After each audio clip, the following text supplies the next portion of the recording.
जय गुरु जी संगत जी। ओम नमः शिवाय। शिव जी सदा सहाय। ओम नमः शिवाय। गुरु जी सदा सहाय। सारी संगत परिवार को मेरा जय गुरु जी और प्यार भरा नमस्कार।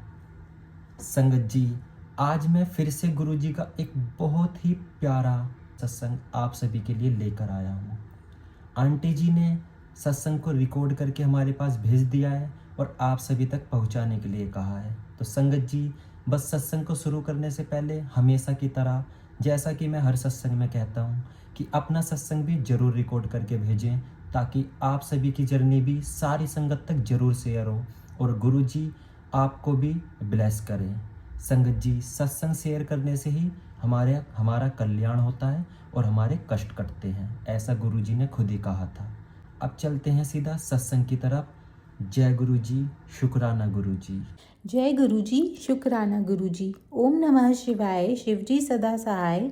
ओम नमः शिवाय, गुरु जी सदा सहाय। संगत जी, आज हम DN दुआ अंकल जी का सत्संग आप सबके साथ शेयर करने जा रहे हैं। एक ज्योतिषी ने भविष्यवाणी की थी कि मेरा बेटा कभी भी देश के बाहर नहीं बस पाएगा, पर गुरुजी के आशीर्वाद से सन 2006 में वह बायोमेडिकल इंजीनियरिंग में मास्टर्स ऑफ साइंस यानी MS करने के लिए अमेरिका गया। उस समय मैं सरकारी नौकरी कर रहा था और उसकी पढ़ाई के लिए मैंने 20 लाख रुपए का ऋण लिया था। दिसंबर 2007 में उसने MS की पढ़ाई पूरी की। एक महीने बाद जनवरी 2008 में अमेरिका में आर्थिक मंदी का समय आया। लिया हुआ ऋण मुझे 5 सालों में चुकाना था। ब्याज मिलाकर हर महीने 35,000 रुपये की किश्त जानी थी। पर मेरे बेटे को अमेरिका में तब तक कोई नौकरी नहीं मिली थी और वहाँ से उसे बहुत कठिनाइयों का सामना करना पड़ रहा था। मैं निरंतर उसे गुरुजी से प्रार्थना करने के लिए कहता रहता। ऋण चुकाना भी हमारे लिए चिंता का विषय बन गया था। यद्यपि मेरे वेतन से यह किश्त भर पाना बहुत कठिन हो रहा था, जैसे तैसे मैं ऐसा करता रहा। जून 2008 में मैं सेवानिवृत्त होने वाला था और ऋण चुकाने के लिए मैं अपने प्रोविडेंट फंड से सारी जमा पूंजी निकाल चुका था। जो ऋण मुझे 5 साल की अवधि में चुकाना था, वह मैंने 2 साल में चुका दिया, यह सोचकर कि ऐसा करने से ना सिर्फ मेरा ऋण चुकता हो जाएगा, बल्कि मुझे ब्याज भी कम देना पड़ेगा। पर सेवानिवृत्त होने के बाद मैं क्या करूँगा? मेरी सारी जमा पूंजी खत्म हो गई थी और मेरे पास आय का स्रोत भी नहीं रहेगा तब। हम गुरुजी के पास नियमित रूप से जाते थे और मन में उनसे प्रार्थना करते कि वे हमारी सहायता और मार्गदर्शन करें। मई 2008 के अंतिम सप्ताह में मेरी सेवानिवृत्ति से 1 महीना पहले बैंगलोर से मुझे मेरे एक मित्र का फ़ोन आया। उसने मुझसे पूछा कि सेवानिवृत्त होने के बाद मेरा क्या करने का विचार था। मैंने उससे कहा कि मैंने कुछ नहीं सोचा था और 38 साल नौकरी करने के बाद अब मैं कुछ महीनों तक आराम करना चाहता था और उसके बाद सोचूंगा कि आगे मुझे क्या करना है। उसने मेरे जवाब को अनसुना कर दिया और कहा कि मैं उसे अपना कार्य अनुभव भेज दूं। उसने मुझे एक व्यक्ति से बात करने को भी कहा। मैंने उससे कहा कि मैं ऐसा जून के बाद करूंगा, किंतु उसने मुझ पर दबाव डाला कि मैं उसी दिन उसे अपना कार्य अनुभव भेज दूं। मैं अपना कार्य अनुभव उसको भेज दिया और अगले ही दिन मुझे साक्षात्कार यानी इंटरव्यू के लिए फ़ोन आया। मैं साक्षात्कार के लिए गया और मुझे चुन लिया गया। मुझसे पूछा गया कि मैं कब से नौकरी प्रारंभ करूंगा। क्योंकि मुझे सेवानिवृत्त होने में अभी 1 महीना बाकी था, तो मैंने उन्हें कहा कि मैं कम से कम 1 महीना आराम करना चाहूँगा, इसलिए उसके बाद ही मैं नई नौकरी में काम प्रारंभ करने की तिथि तय करूँगा। किंतु उनको वो स्थान तुरंत भरना था, इसलिए उन्होंने मुझे जून के बाद जितना जल्दी हो सके नौकरी पर आने को कहा। मैंने गुरुजी के जन्मदिन दिवस की तिथि 7 जुलाई के लिए अपनी स्वीकृति दे दी। मेरा नियुक्ति पत्र तुरंत जारी किया गया। मैं उसे लेने से थोड़ा हिचकिचा रहा था क्योंकि मैं उसे जून में अपनी सेवानिवृत्ति के बाद ही स्वीकार सकता था। साक्षात्कारताओं ने इस बात पर दबाव डाला कि क्योंकि वे मेरी नियुक्ति पक्की कर चुके थे, मुझे वो नियुक्ति पत्र उनकी ओर से नियुक्ति का प्रस्ताव समझकर ले लेनी चाहिए। यह सब अविश्वसनीय सा लग रहा था। मेरी सेवानिवृत्ति से पहले ही गुरुजी ने मेरी परेशानियां हल कर दी और अपनी वर्तमान नौकरी में मैं जितना कमा रहा था, मुझे उससे 3 गुना वेतन का प्रस्ताव दिया जा रहा था। मैं इस बात से चिंतित था कि मैंने अपनी सारी पूंजी ऋण चुकाने में खर्च कर दी थी, परंतु गुरुजी के आशीर्वाद से मेरी सारी परेशानियां दूर हो गई थी तथा मुझे एक दिन भी बिना नौकरी के नहीं रहना पड़ा। यहाँ तक कि 2 साल बाद भी मैं वही नौकरी कर रहा हूँ और गुरुजी की कृपा से वह अच्छी चल रही है। वहीं दूसरी ओर मेरा बेटा अमेरिका में बहुत परेशान था क्योंकि पाठ्यक्रम पूरा करने के 6 महीने बाद भी उसे कोई नौकरी नहीं मिली थी। हमने उसे भारत वापस आकर यहाँ नौकरी ढूंढने का सुझाव दिया, पर वह उसके लिए तैयार नहीं था। इस दौरान हम सारा समय उसे गुरुजी से प्रार्थना करते रहने के लिए कहते रहे। मेरे बेटे को गुरुजी में पूरा विश्वास है और अमेरिका में अपने घर से उसने छोटा सा मंदिर भी बनाया हुआ है। हमने उससे कहा कि गुरुजी उसकी प्रार्थना अवश्य सुनेंगे। उन दिनों हम नियमित रूप से एम्पायर स्टेट जाते रहे और गुरुजी का आशीर्वाद लेते रहे। जब भी बड़े मंदिर में समारोह होता तो हम वहाँ भी जाते। ऐसे ही एक अवसर पर जब हम 7 जुलाई को बड़े मंदिर गए, जो सोमवार का दिन था, एक भक्त जिन्होंने हमें गुरुजी के बारे में बताया था, डॉक्टर जेथरा, ने मेरे बेटे के बारे में पूछा। जब मैंने अपनी कठिन परिस्थिति के बारे में बताया तो उन्होंने कहा कि हमें सोमवार को बड़े मंदिर आना प्रारंभ करना चाहिए क्योंकि यह दिन विशेष रूप से भगवान शिव यानी गुरुजी से संबंधित है। बहुत से भक्त सोमवार को मंदिर आते हैं और उस दिन सत्संग सुना जा सकता है और गुरुजी का आशीर्वाद प्राप्त किया जा सकता है। हमने ऐसा ही किया और अगले सोमवार यानी 14 जुलाई को हम बड़े मंदिर गए। इसके 4 से 5 दिनों के अंदर ही मेरे बेटे को 2 नौकरियों के प्रस्ताव मिले। वह तय नहीं कर पा रहा था कि उसे कौन सा प्रस्ताव स्वीकारना चाहिए, इसलिए उसने मुझसे राय ली।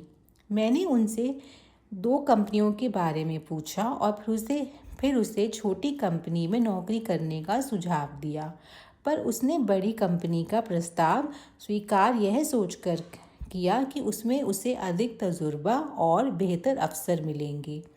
तभी मुश्किल से 20 ही दिन हुए थे कि उसने शिकायत करना आरंभ किया कि उसे वहाँ अच्छा नहीं लग रहा था और वह नौकरी बदलना चाहता था।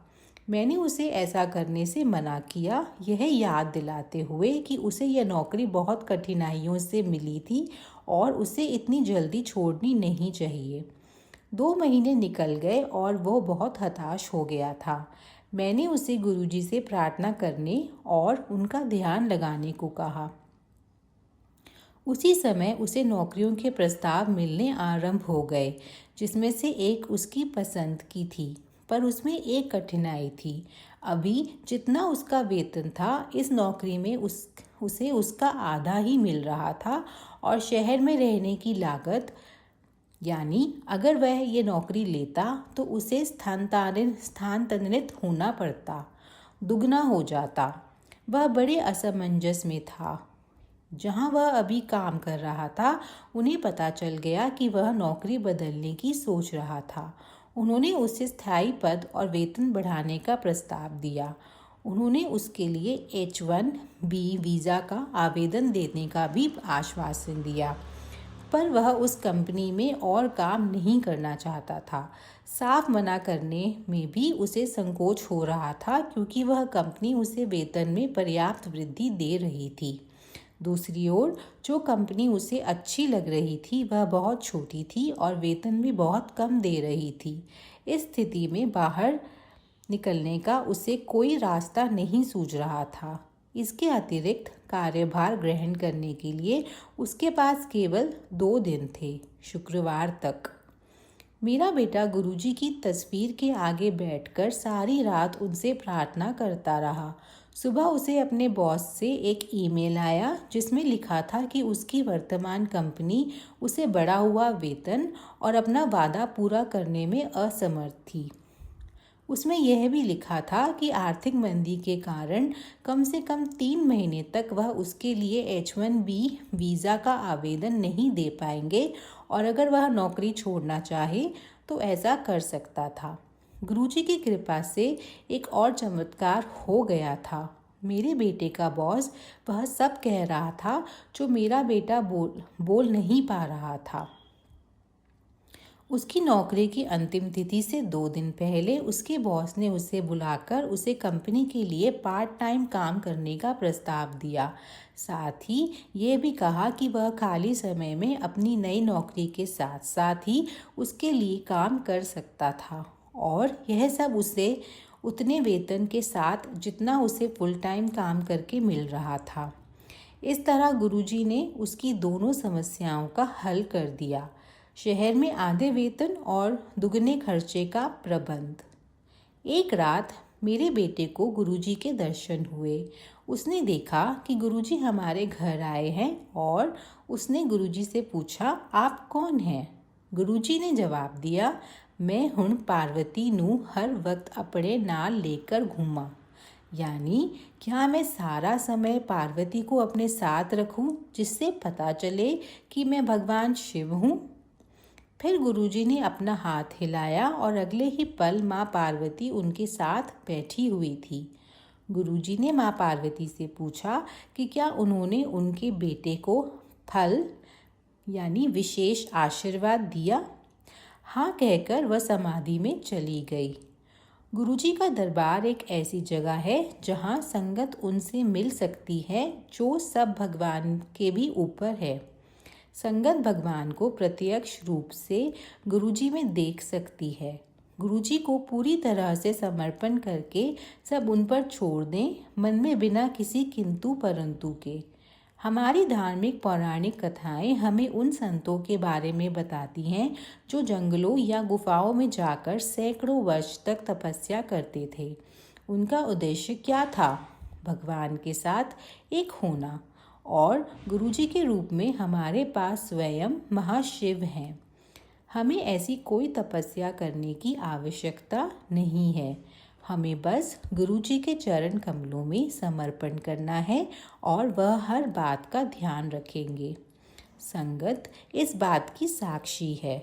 बहुत लोगों ने अनुभव किया है कि मांगी हुई या यूं ही सोची हुई इच्छा भी गुरुजी पूर्ण कर देते हैं।